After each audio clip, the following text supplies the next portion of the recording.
bienvenue. Aujourd'hui, on va se pencher sur les nouvelles assez fraîches de Manor Lords. Oui, après un certain silence quand même. Exactement, le développeur Greg a partagé pas mal d'infos sur Steam. Ça concerne la prochaine grosse mise à jour. Et pour ceux qui suivent ce jeu de stratégie médiévale, l'attente est palpable, on peut le dire. Carrément. Alors notre mission aujourd'hui, on va essayer de décortiquer un peu ces annonces, comprendre ce qui change, et puis aussi pourquoi ça prend autant de temps. Oui, c'est vrai que Manor Lords a vraiment capté l'attention. Faut dire, le développement initial par une seule personne, c'était assez marquant. C'est clair. Et là, l'annonce, elle est intéressante parce qu'on ne parle pas juste d'ajout, mais d'une vraie refonte de systèmes centraux du jeu. Hmm. Pour moi, c'est un signe fort. Maintenant que l'équipe s'est agrandie, ça montre une ambition renouvelée pour la profondeur du jeu, je pense. Alors justement, pourquoi cette attente? Si on regarde ce qu'il dit, la raison principale, c'est une révision en profondeur C'est ça. de beaucoup de mécanismes fondamentaux. On parle du fonctionnement des bâtiments, des chaînes de prod, des interactions avec l'environnement. En gros, les fondations du jeu. Voilà. Et l'équipe, qui est plus grande maintenant, elle bosse sur tout ça en même temps. Ce qui explique pourquoi on n'a pas eu de petites mises à jour intermédiaires, genre des patchs mineurs. C'est ça. Mais bon, ça promet en théorie des ajouts plus réguliers après cette grosse étape. Oui, et ce qui est fascinant, je trouve, c'est cette approche un peu retour aux fondamentaux. Mhm. Plutôt que de rajouter des coûts sur ce qui existe, ils reconstruisent. Carrément. C'est un gros chantier quand même. Ah oui. Ça montre une volonté d'intégrer les retours, les leçons apprises de la première phase d'accès anticipé. On se souvient des défis logistiques, par exemple, que certains joueurs avaient pointés. Oui, c'était parfois un peu casse-tête. L'objectif semble clair, c'est de poser une base plus saine, plus robuste pour l'avenir, préparer le terrain pour les futurs ajouts. Et alors, la grosse nouveauté annoncée, l'élément central de cette refonte, c'est ce nouveau système d'affinité. Ah oui, l'affinité. Fini les bonus qui fonctionnaient en rayon, là, autour des bâtiments. Apparemment, ça marchait pas super bien avec la flexibilité du placement des parcelles. C'est ce que dit le développeur, oui. Le système de rayon était trop rigide, surtout avec les formes de parcelles libres. Donc maintenant, l'idée, c'est que les bâtiments vont interagir avec leur environnement proche. On parle de type d'environnement. Prairies, bois, terres agricoles, zones rurales, zones urbaines. Concrètement, ça veut dire quoi? Un exemple. Il donne l'exemple du rucher. Un rucher va être beaucoup plus productif s'il est près d'une grande zone boisée.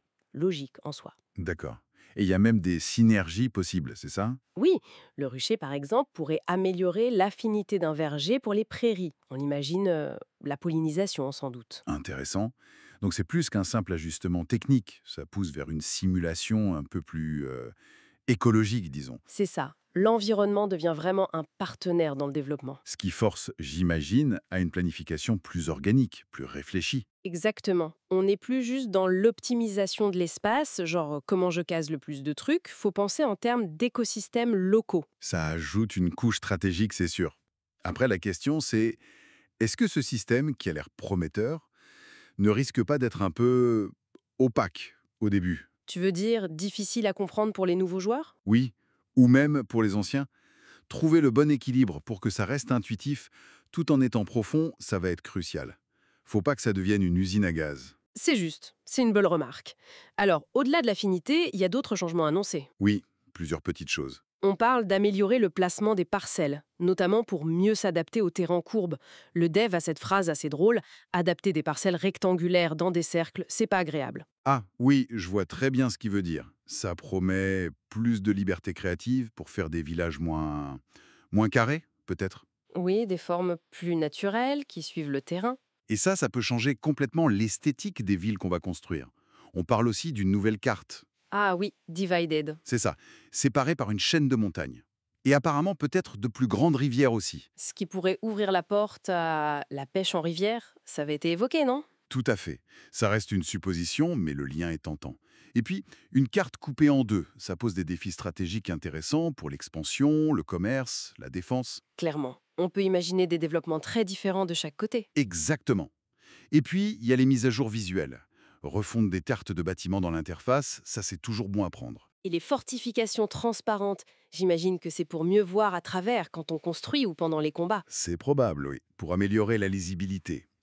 Et bien sûr, il rappelle que les gros ajouts prévus sont toujours dans les cartons. Et les châteaux, Les châteaux, l'amélioration de l'IA ennemie, avec des ennemis qui construiraient leur propre ville, qui mèneraient des sièges. Ça, c'est pour plus tard, mais c'est toujours prévu. Bon, l'ensemble de tout ça, l'impact combiné pourrait être assez énorme en fait. Ah oui?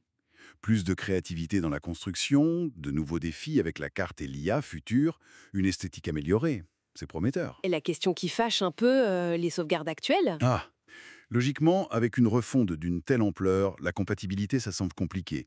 Mais bon, c'est le lot des jeux en accès anticipé, non? C'est vrai. Souvent, recommencer une partie avec de nouvelles mécaniques, c'est aussi ça qui est intéressant. Redécouvrir le jeu. Exactement. Ça fait partie de l'expérience. Et alors, le calendrier.